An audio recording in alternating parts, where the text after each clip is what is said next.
to me. Okay? And all you ever tell them is, what it means to be a woman is how you look. How tall your shoes are, how shiny your nails are, which kind of hair you bought from the Chinese store. This is what it means to be a woman. Where's the power in that? Right? What can you do with that? Except support patriarchy and hope that the right guy, or now girl, looks at you and finds you valuable. Do you see that? Okay, so it becomes embedded in ways that people can't see how they have lost this power. So how is truth and knowledge about this story, for example, to be transmitted? You're in college, have you heard that they killed all these Chinese people and that lynching is more than just hanging and that they got black lynch mobs, all of these things? How is this information to be passed on? Do you believe it needs to be passed on? Or is it just, it's just a sad time in our cultural past, which is how most people think of it. When I told people I was doing something, like, I don't want to talk about that, that's too sad, I don't want to talk about that. If you don't talk about that, you remember, back to you mature people, remember how every time you went to your grandmother's house, you had to listen to the same stories over and every Thanksgiving, every Christmas, you heard the same stories. And you knew everybody's story, right? And the story was usually about how I went from camp to camp. Or how I sacrificed so you could go to school. Or something, right? It was a meaningful story. We don't do that now because everybody's watching TV. Right? At Thanksgiving, they're like this at the table. Nobody's, I don't hear that. I heard that story. I don't hear that story. So how does this information get passed on? If it doesn't happen in the family, at the very least, some people would say it ought to happen in education. Is that true? These are questions. These are not assertions on my part. Who is going to determine what is true? Because the people who are in the mainstream teaching things aren't going to tell you there were black lynch mobs. That's not true. You know why? Because black people are victims. They're always the victims of some sort of racial violence, and the handful that avoided that we celebrate in February every year. We can come back and tell that story. And sometimes we practice going back across the bridge, but that's the end of it, right? So, who tells us what is true? It's usually an authority. Who is that going to be? What authority do we listen to when we understand that this master narrative is in place that colors everything that comes out of it? Are you still with me? Okay.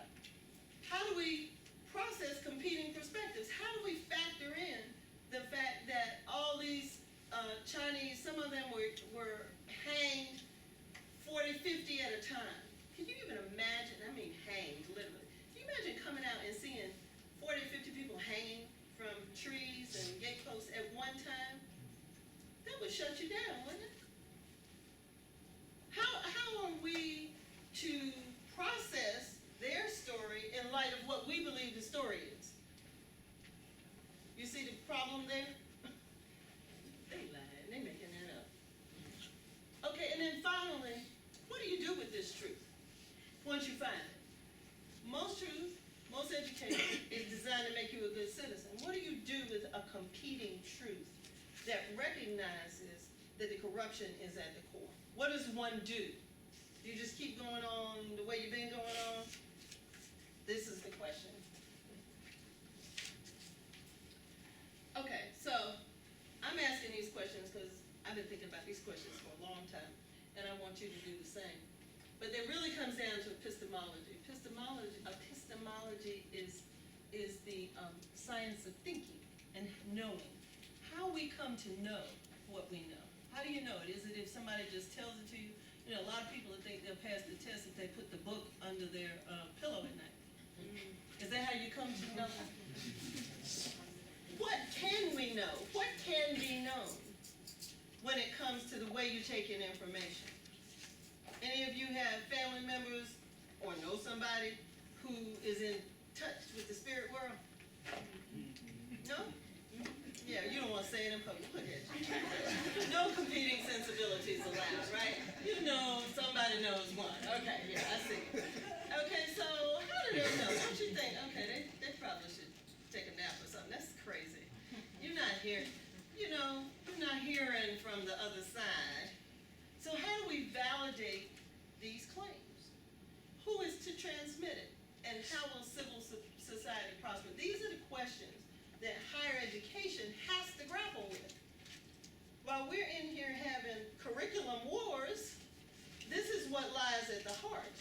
Not whether you get to keep teaching your class at the time you want to keep teaching it, but whether that class is even valid anymore. One of the things that happened to me while I've been working on this book, because I did take a 10-year break to go get a job and pay some bills. I couldn't do this work over here and do this at the same time. And in the meantime, all this new information came out, and everything I had been thinking and planning to write, I had to throw that away because it just wasn't true anymore. I can't talk about just black men being lynched in the South because that's not true anymore. So what happens once we change what is out there to know and how we are to know it? Does everything come in a book? Your grandmother, what she told you, and it was probably valid, even if you didn't listen to it, that wasn't in a book. Now you can get life credit. Sometimes when you go to college, some colleges will give you life credit, right? There are different ways of coming to answer this question. So here are some of the things that I'm thinking, and after this slide, I want to hear from you what you think about how we can change this. Because if you're faculty, so much the better. If you're a student, you're in it, so you need to have a vote. And if you're an interested party, chime in on the future, because what happens in colleges and universities is going to dictate what happens in the world. This is why we send people to college, apart from the fact that it gives lots of people jobs. Okay, so I am suggesting that we go from information-based learning to skills-based learning. I would like to tell you I made this up, okay, but I didn't. This has been around for a long time. I'm just saying, okay, just saying. Skills, to me, is more important than information, than content, because if I give you the right skills, you can find the content. I did everything in the world to find out about those 12 Chinese people. It took me a long time. But because I knew how to go about it, I was able to track that information down. Of course, somebody wrote the book, and I sent for it from Amazon, which is a skill. Right? Okay, so one of the things that's missing today is curiosity. People aren't just curious about things, certainly not students. What you want me to do? Is this on the test? If it's not on a test, don't talk to me about something that's not on the test. Right? Because it's only the test that matters. This is not real life. It's not like what I'm learning matters. The only thing that matters is the test and what I get on the test, right? One of the things that took me down this road, and maybe you don't want to follow me, was my curiosity of all these things I didn't know. I found it was like pulling that string that comes out the hem, and the first thing you know, the whole hem fell out. I'm like, oh my God, I didn't know about that. And I look into that, and there's something else I don't know. I'm like, well, I'm an educated person. How is it I don't know any of this stuff? That drove me to know more. Doesn't work like that everywhere. How do we get curiosity or an interrogative posture where people just say, and I'm not saying you need to know any one thing, but you should want to know something. You should want to know something. Project-based, problem-based learning. Of course, this is what PRIT is all about. This is what our digital ecosystem is going toward, where you say, we got a problem in this country, is racism. Violent backlash from racism. How are we going to solve it? Versus, repeat this and give it back to me on the test. Right? We want young people to invent apps. Can't they invent some answers to some real life problems too? Right? I mean, you just resituate what the educational enterprise is. We have to have critical thinking and soft skills. We need empathy. You need to understand. As horrible as lynching is, do not misunderstand what I'm getting ready to say. If I was part of a community that believed that a predator came from the outside and raped, killed, maimed, whatever it was, the boundary of safety around my house. I wouldn't kill them because I already said I wouldn't do that. But I can understand how some people might.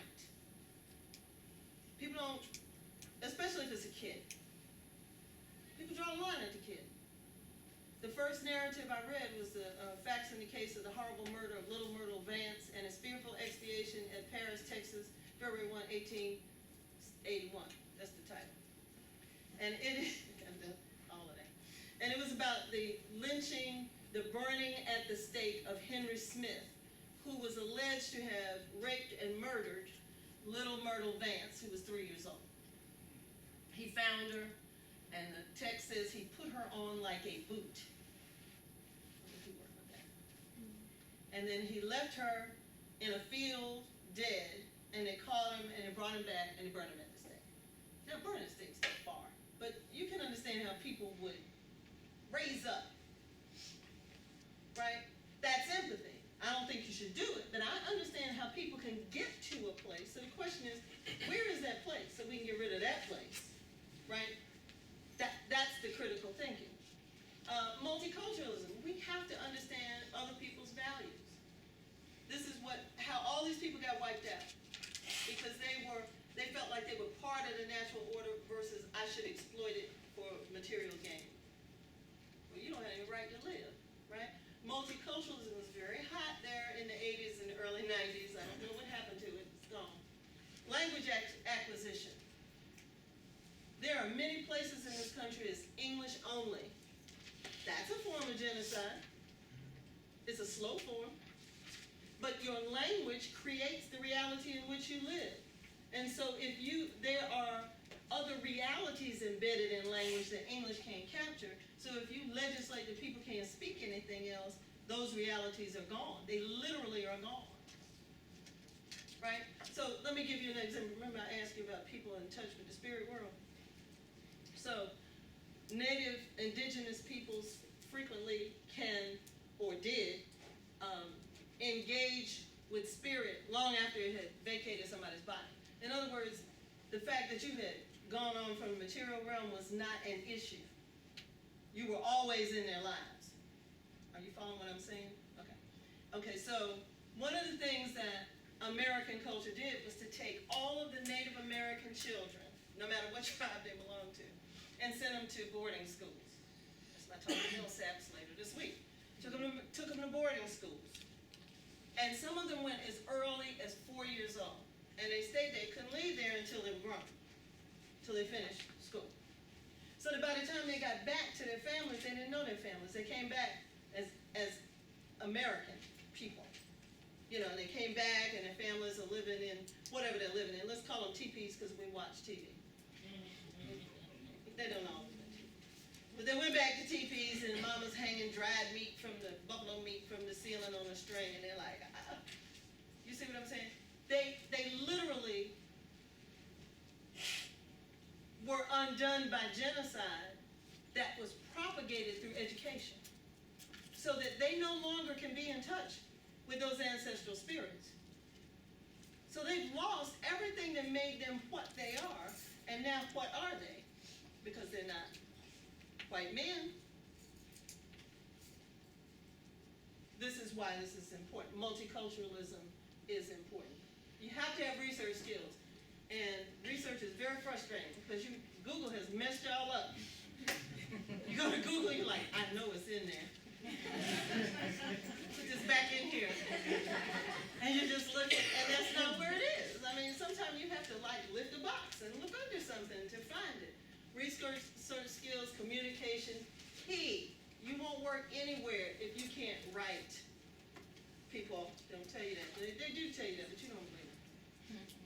Civic engagement and application. We have to figure out how to take what we learn and apply it in real life. We got to figure out how to stop people from murdering little boys in the street because they got hoodies on. We have to figure that out. You can't just murder them in return, right? You have to figure that out. And then, of course, that's empathy and reflection. We need to think about our thinking. We need to think about our approach to things. And all of that requires that we have something that none of us currently have. Time. When you think about the educational process, generally you have 16 weeks, and you're only thinking about that test. When are the 3 tests? When is that project due? That you literally start 2 days before it's due, so it doesn't matter. 26 years, I'm telling you, I know this. Right? And so, I have been looking for those Chinese people for 10 years. Now, I'm not saying you should take 10 years, but I am saying that our notion of the 16 weeks, you know that came from somewhere, right? That wasn't on those tablets that Moses brought down. Somebody said, you know, we could get between the field and the factory 16 weeks. That feels about right. You know, everybody gets sick of it about 16 weeks. You go to some schools, they have a quarter system, right? Time is something we can control. But if you change your approach to education, you change your approach to how you're thinking about what you're thinking about, you have to change everything. You can't just change the one thing. So, let me ask you, before you go to that slide, what are your thoughts? Because we're having a discussion. Now, I did all the heavy lifting, and now I want to hear from you. What do you think we need to do? First about, how do we come to know what we don't know?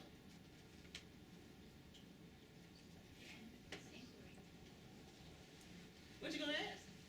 If you don't know, you don't know it. I mean, for example, let me ask you another. If you didn't know there were black lynch mobs, you wouldn't go to Google and say, black lynch mob, because you didn't know there were any. Yes? You have to be, I guess, research. You gotta wanna know in order to find. That's It have to be building in you for you to wanna do it. It's just not something that can be told and you just go do it. That's just That's like true. class. And yet we do that every 16 weeks. In every class. I want you to bring me a term paper on this. Now you could care less about some of it. Of course you are riveted by some of it, I know. But some of it you're just like, oh, okay, I'll take a C. I say, I got this A over here, that's gonna balance. I don't care about this. I'll take this C. Just let me out. Right? Sometimes you'll take a D, just if you come out alive, but you're right. So somehow, we have to figure out, I mean, I'm thinking this is part of how I got to this, right? I'm not interested really in looking at people be butchered. But I am really interested.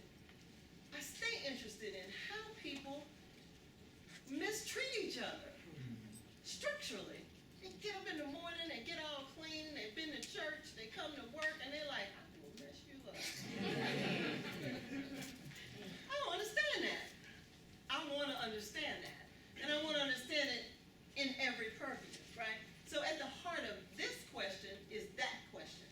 So I would say part of what you do is you start small. You think about the things that really, really matter to you, and how does that blossom out into some other subjects? Because if you're not interested in anything, I can't finish that sentence. What happens if you're not interested in anything? Yes. Let me try. Dr. Hill, Chair of Political Science. Yes, sir. Let me try to give you another sort of answer. Please. A Du Boisian answer.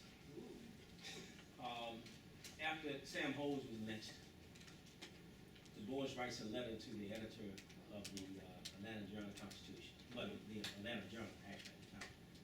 And he's on his way to deliver this letter. And on his way, he is stopped and told by Indian Hmong people that not only have they, of course, lynched Sam Holmes, but they have also cut either his knuckles off, one story will tell you, or his testicles, and they are now on display at a butcher shop in the window down on Hunter Street, which is now Martin Luther King.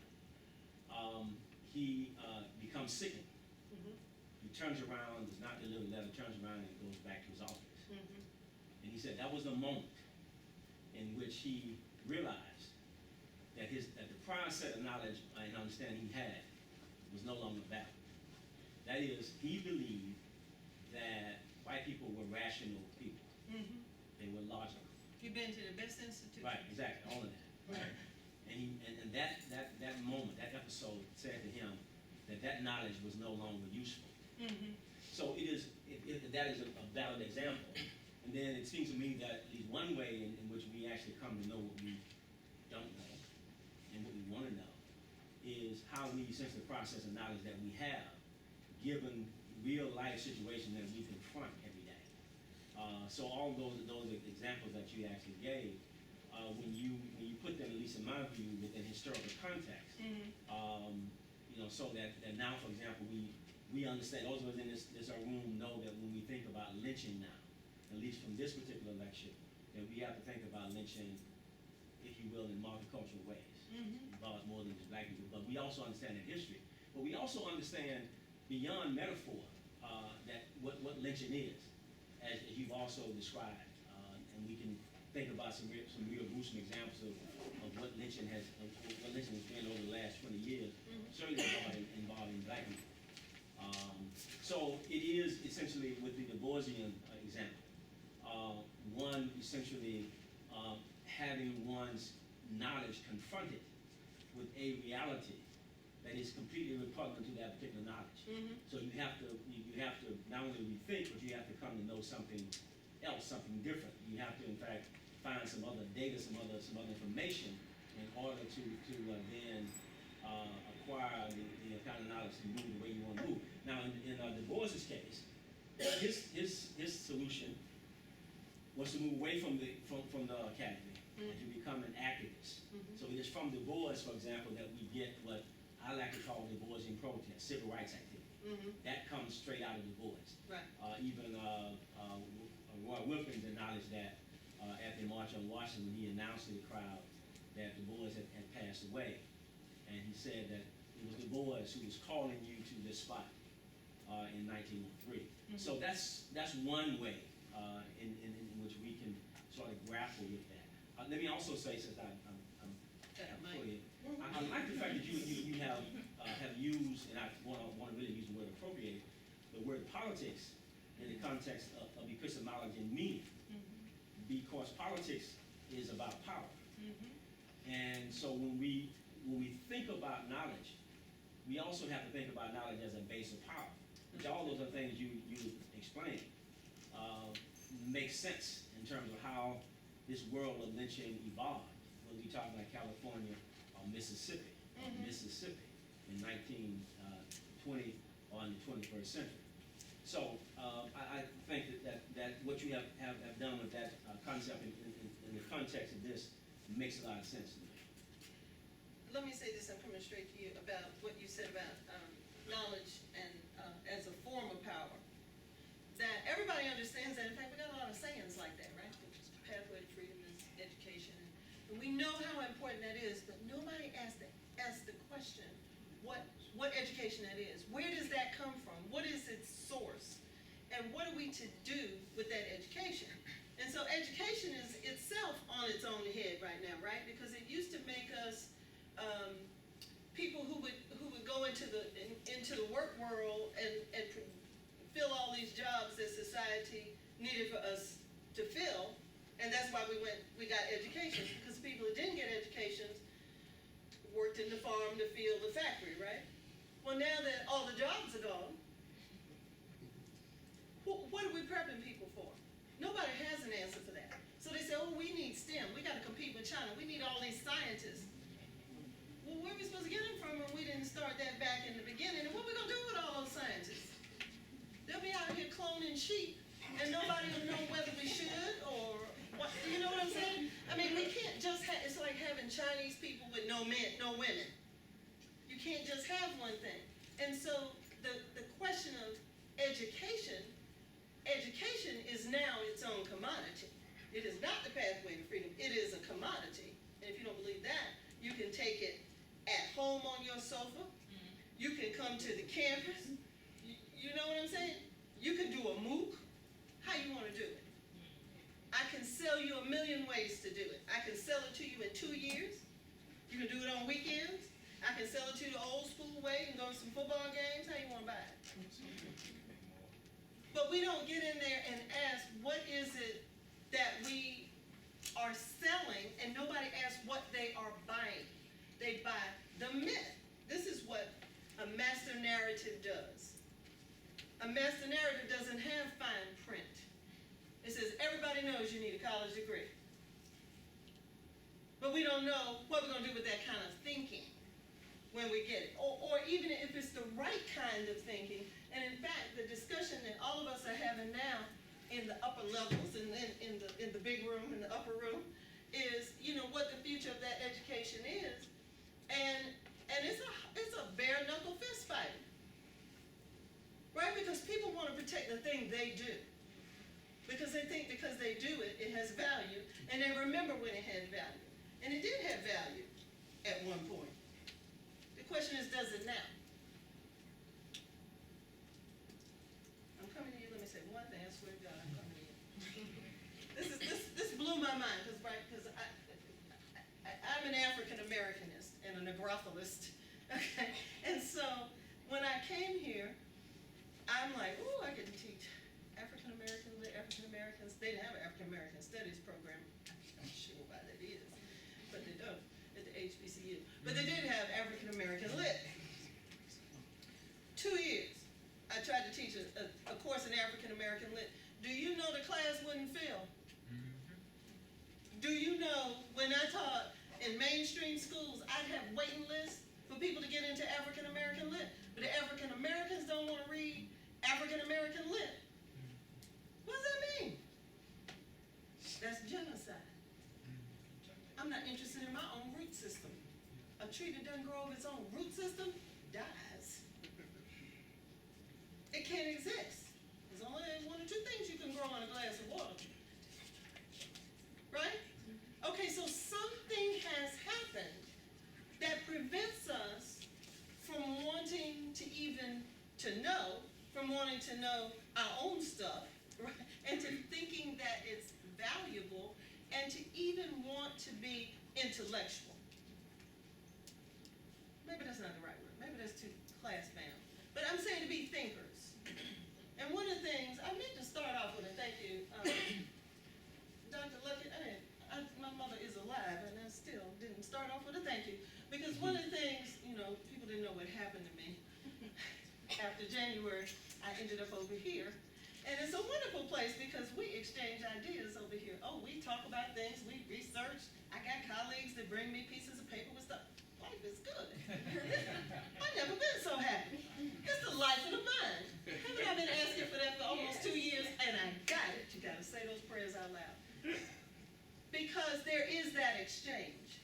And when you talk about ideas, and even if you don't agree, why do you need to agree? That's what multiculturalism is. But what has to happen is everybody needs to say, right? And I understand that part of that is generational. When I went to college, we stayed up all night talking. Now we had some motivations to do that we won't talk about, but we were talking. Everybody had a little red book, you know, you knew things. You didn't just dance, but we did that too. You know what I'm saying? And so we've got to figure out how to get the life of the mind. Still in my thunder I'm so with sorry. your comments, dovetailing on what the doctor said and what the sister over there said. When you talk about the curiosity, you also have to have purpose for that curiosity. Dr. King said that when you look at what Dr. King said about the purpose of education, then you start looking at why education is important, how to use education, and the idea that it's not always in the classroom that you get educated. And so when you develop that curiosity, you also have to have purpose with that curiosity. And our purpose has been stolen from us. I'm focusing on people of African descent, because just like they took the Native Americans and put them in schools, they took us off of the continent as well. The wealthiest continent on the planet. They took us off of that continent and brought us here and took away from us our roots, disconnected us from our roots. And then all of the three main scholars that we use to talk about our Africanness, each used the tree and the roots of the tree as an example of how we need to reconnect to our Africanness. I'm talking about Marcus Garvey, Dr. King and Malcolm X, they all associated our longevity to a tree and the roots of that tree. And by disconnecting the roots from the soil that it grew in, disconnecting us from Africa and our cultural roots is the reason why we don't have the motivation and in some cases the curiosity to actually go after knowledge in order to do the things that we need to do. And that comes back to white supremacy. Because while we have HBCUs, we have students on this campus that don't recognize the need to continue to have HBCUs, to continue to have African American history. I read in the Blue and White Flash the question that was going around, is there still a need for African American history? And you had students that said, no, I don't think that we need it anymore. Not realizing that when you get rid of the history, now you don't need the schools anymore. So we don't see the connectedness. The ones that are teaching. We don't see the connectedness in the school not being supported by the community, has to obey the orders or the regulations of the person that's funding it, which is why we didn't get the full settlement coming out of the Ayers case, which most of the students who are here now don't even know what that is. So it's a long, drawn out process, and it's hard to teach everything, because then you teach it all, you gotta have sessions like this every night. And that would be wrong, right?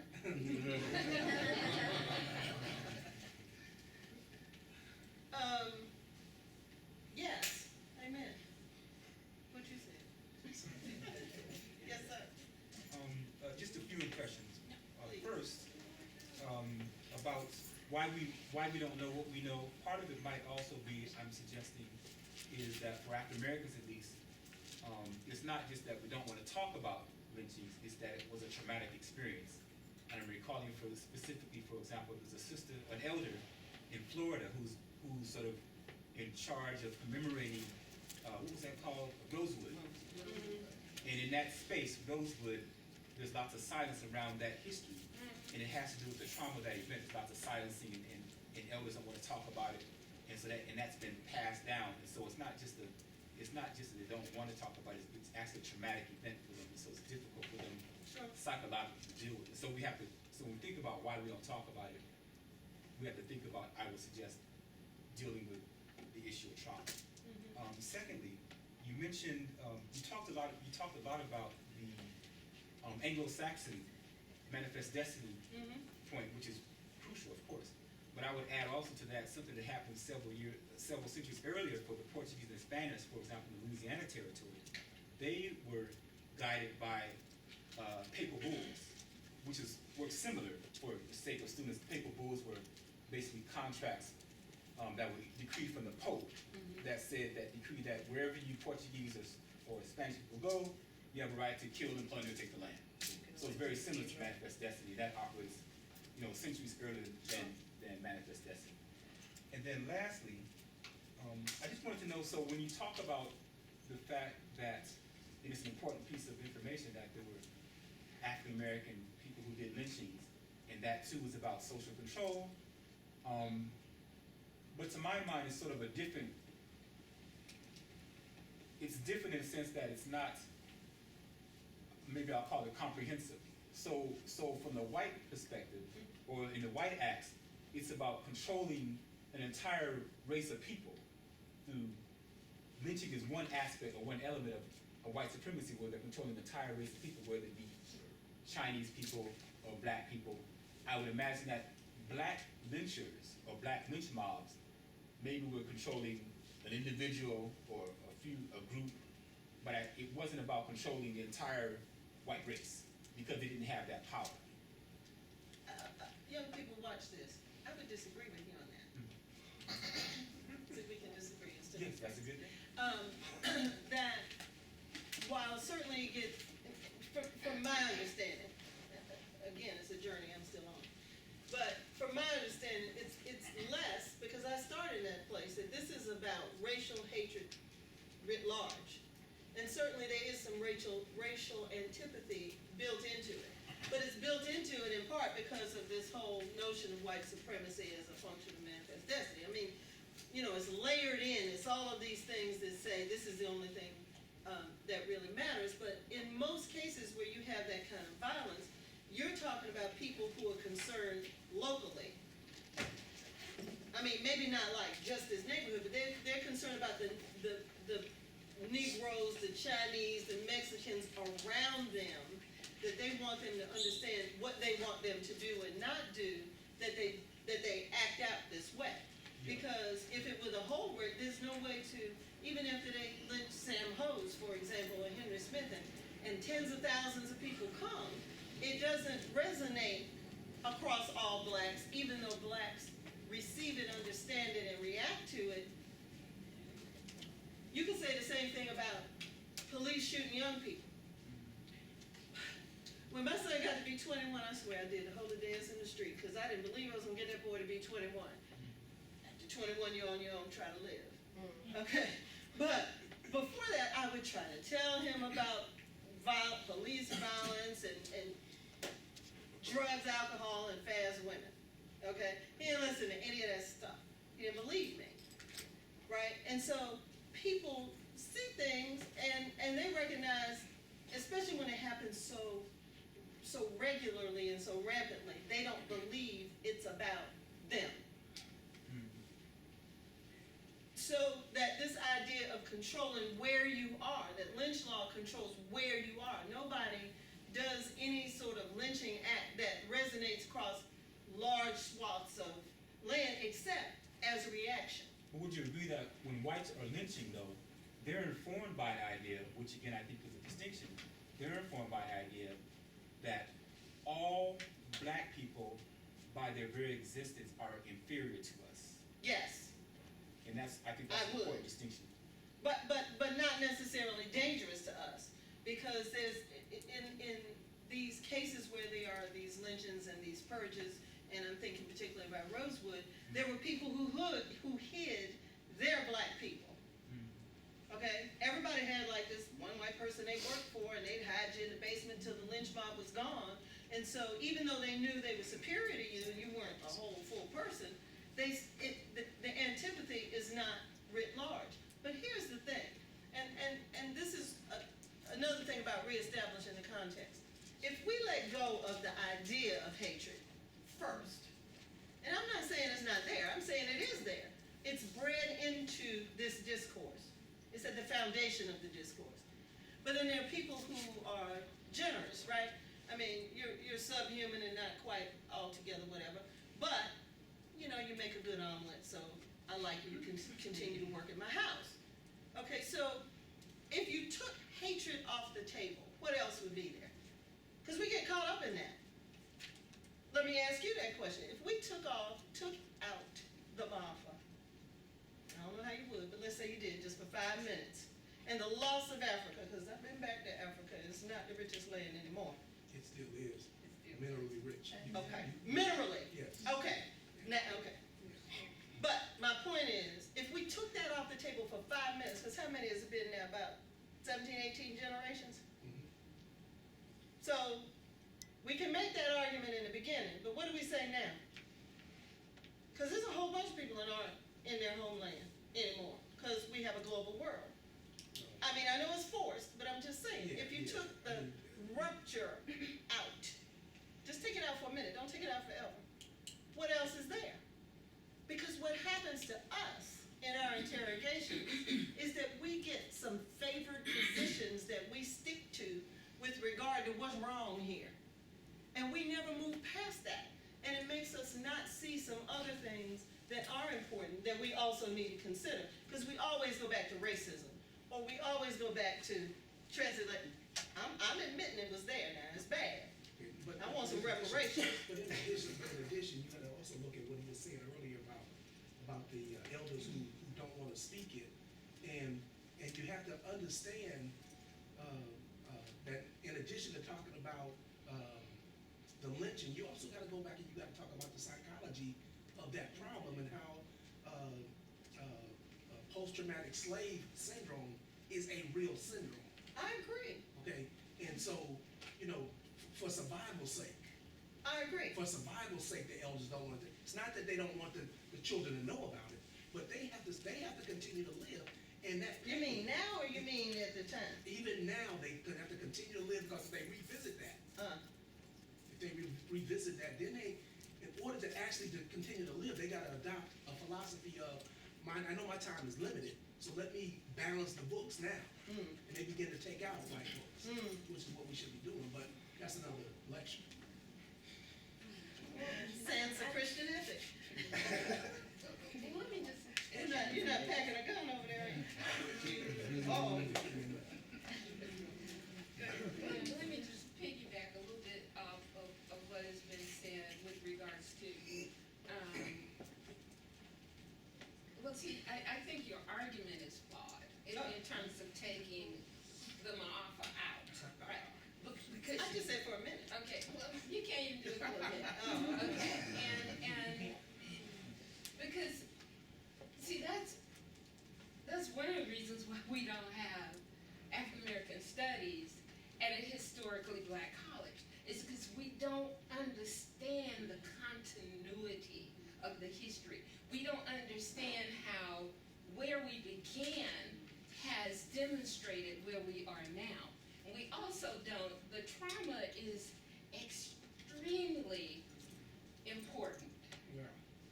And the reason it is so important is because unless you recognize that trauma, you don't do what you need to do to heal from it. So we're a bunch of broken folk running around trying to pretend to be whole. We're grasping bits and pieces of knowledge that's important to be okay in the moment, but we don't understand the magnitude of the problem historically, contextually, and if you don't have that understanding, then you can't take the steps that are necessary to move beyond those things that are hurting.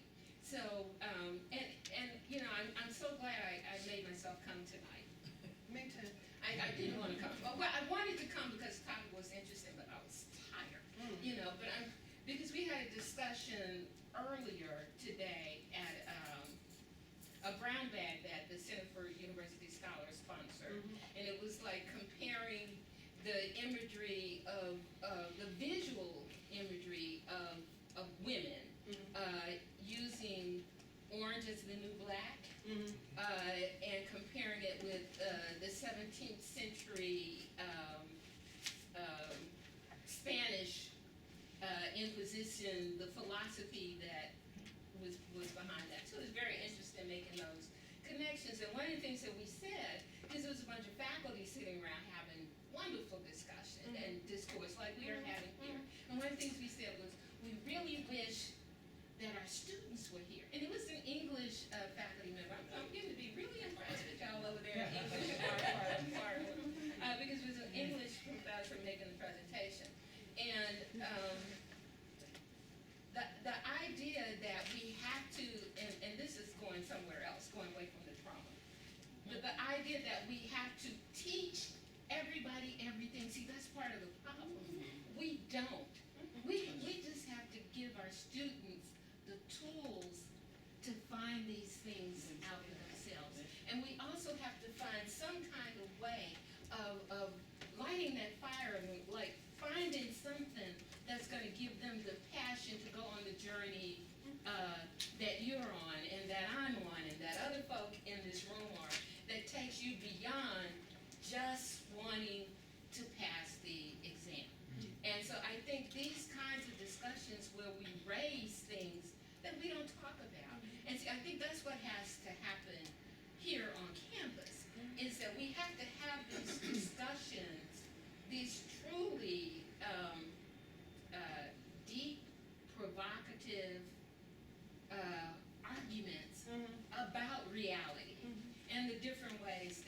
not the focus, because I think if it is the focus, we remain victims.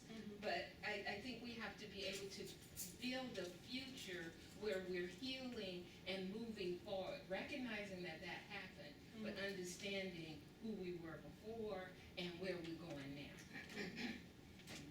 Okay. So that's me. Dr. Barnes, Yes. I want to say something because we have two members of the state legislature here, Senator Norwood and Senator Frazier. Part of it is a policy issue. We are developing kindergarten and early childhood programs where children are being beat over the head. They don't even get to allowed to come to first grade with a feeling of inquiry. So you have kids in middle school talking about, is this in the curriculum? Am I going to be tested on this? Why? Look around this room. No Child Left Behind, Common Core, are about you have to learn this, and this. Or you will not pass this test, you will not pass this grade. Your teachers in your school will be taken over by the state. But we have to look at how are we structuring, starting with preschool programs. Are we developing programs that encourage children to want to learn? Children don't come into the world depressed about school, but by the time they get to middle school, if you're in a public school and you're not depressed, there's something wrong. And they're not designing school to be a place where children, African American children in particular, should be excited about coming to. You gotta go through metal detectors, you got bells that sound like as classes change. You are not allowed to go to the library, you don't have assemblies. There's a lot of things not going on. And it's a policy issue that needs to be looked at because people are talking about third grade literacy gates. They're talking about they want to close down, the little early childhood centers where kids get nurtured, and they want strict, because I know a woman, she's teaching kindergarten, and she's got a long list of benchmarks that, I'm like, my goodness, didn't have that kind of strict guidelines graduating high school. But that's what we're saying to kindergarten. So how do you develop a sense of joy of inquiry and learning if school is presented to you as something, as a chore that you have to accomplish, or everybody's going to hell in a handbasket? Shall I pass the mic? Well, I would just add that when you said take out the Ma'afa, and for the sake of the students, Ma'afa is a Kiswahili word for the middle passage. It means, we say it means, after Americans have interpreted the great suffering. So we use that to describe the middle passage. But when you said take out the middle passage, I think you were proposing it as a thought experiment, and not claiming it And I as said for just 1 minute. as an argument. I see you can't take it off for 1 minute. But my point about that is, I'll be the first one in line saying that was just the worst thing in the world as an African Americanist. I'm just saying, it's like when you go to marriage counseling and you keep coming back to what your mama did or what that man said to you that one night, and every time you go to the counselor, you come back to that same story. You never get to the healing because you keep revisiting the same thing over and over. There's no question that was destructive. Now, what I hope you learned tonight is destructive for a whole bunch of people everywhere. And one of the things I did learn is that they brought the Chinese over in the slave ships that were now free because they had ended the transatlantic slave trade on those ships. And they brought them over